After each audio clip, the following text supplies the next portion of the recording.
Safado, toma tapa. Eu estou trabalhando numa comic. Dessa vez é só uma. Bom, eu tenho alguns anos trabalhando com comic e já adianto que eu tive muito fracasso produzindo comic e também muita conquista.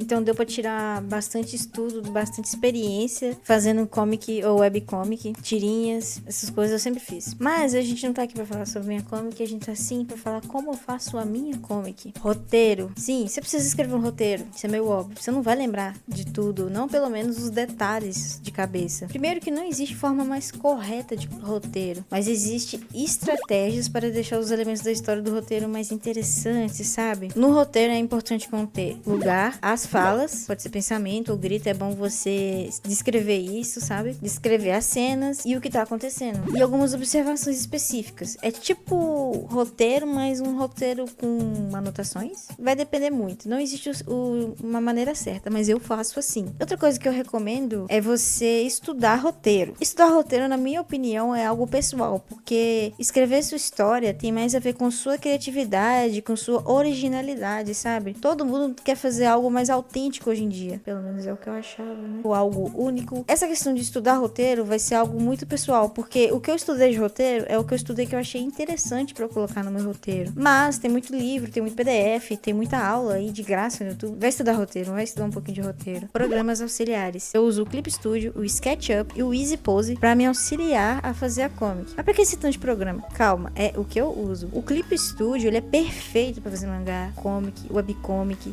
Ele tem brushes pra facilitar a construção de cenário e estrutura pra você trabalhar a sua comic. O SketchUp, pra quem não sabe desenhar cenário ou não quer perder tempo desenhando cenário, você pode modelar e criar seu cenário por lá mesmo. Se quiser, eu posso até fazer um vídeo ensinando vocês a modelar. Se vocês quiserem, eu posso até fazer um vídeo ensinando vocês a usar o SketchUp pra essas questões. O Easy Pose é pra me auxiliar a desenhar poses complexas. Mas, Suga, a do Clip Studio já tem modelos 3D pra você usar. Eu não sei usar aquela merda, por mais bom que seja, eu não sei usar. Muita gente puxa minha orelha pelo fato de eu desenhar em cima de alguns bonecos 3D, mas isso é uma prática muito comum entre os artistas que fazem webcomic e mangá, tendo em vista que o prazo muitas das vezes é curto. Pra vocês terem ideia, produzir uma webcomic leva muito tempo. Para você pelo menos finalizar um volume, finalizar um capítulo, leva meses para você finalizar 2 capítulos, 3 capítulos. Então é algo que assim, leva tempo. Levando em consideração que a gente trabalha muito hoje em dia para ser artista, tanto para fazer reels, imagem, desenho, estudo,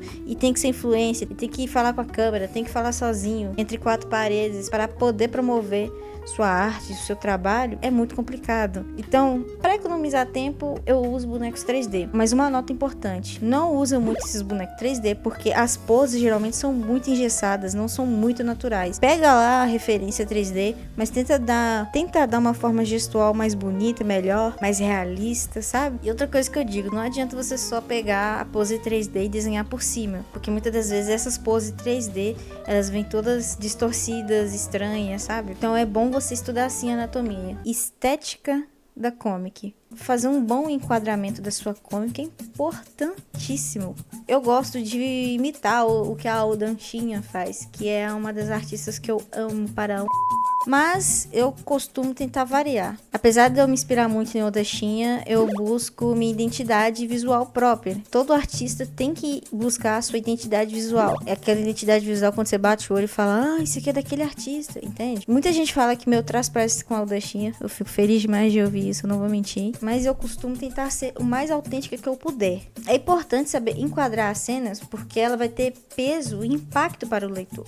Quanto mais impactante a cena, maior é o tamanho do quadro. Quanto maior o diálogo, maior a altura para poder encaixar as falas do quadrinho. Então você tem que ter uma estratégia para poder enquadrar essas coisas. Se você é leitor de webcomic, quadrinho, tirinha, etc., você consegue perceber esse padrão de enquadramento. Quem lê muito mangá, quem lê muita webcomic, percebe que algumas cenas levam até uma página inteira de uma cena muito impactante, e de conversas triviais levam um quadro bem pequeno. Então, prestem atenção nisso quando vocês forem fazer seu webcomic. Em vez de colocar quadro grande numa conversa trivial e um quadro pequeno para uma cena impactante. As fontes, sim, fonte faz uma diferença danada, irmão. Não baixe Comic Sans, não use Comic Sans, por favor. É um crime. A que eu uso é o Anime Ace. Ela é a mais comum, é a mais usada. Se não for a que é mais usada em todos os quadrinhos que eu leio. Brushed Traveler Font. Como eu quero uma comic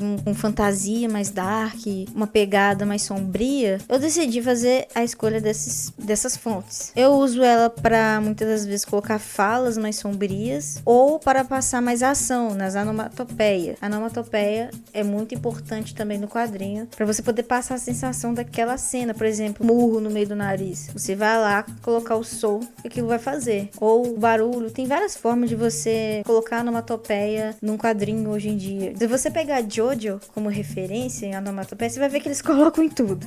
Se o cara piscar o olho, eles vão colocar onomatopeia. Uma coisa que eu costumo colocar nos meus quadrinhos para deixar uma coisa mais harmoniosa, mais interessante, é deixar a espessura do traçado do quadrinho parecido com o do balão. Fica muito mais bonito. Confia no pai.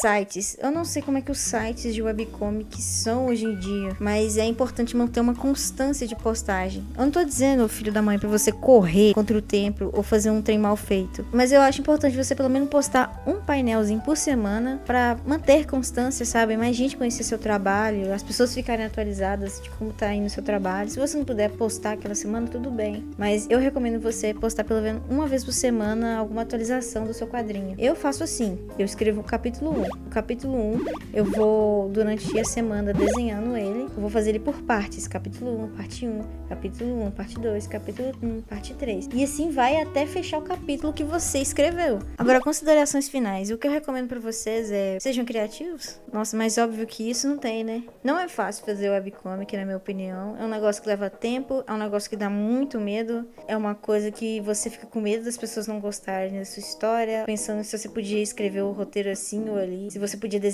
desenhado melhor essa cena, se podia ter trabalhado melhor essa cena. Então tudo que eu recomendo pra vocês é fazer isso com paciência, com calma e com carinho. Quando você chegar lá na frente e ver a quantidade de coisa que você postou sobre essa comic, você vai se orgulhar, mano. Tem coisa melhor do que você fazer algo com carinho e lá na frente ver e falar, porra, esse trem tá muito bom, velho. Porque se você fez com carinho, as pessoas vão perceber isso e vão querer ler seu quadrinho, sabe?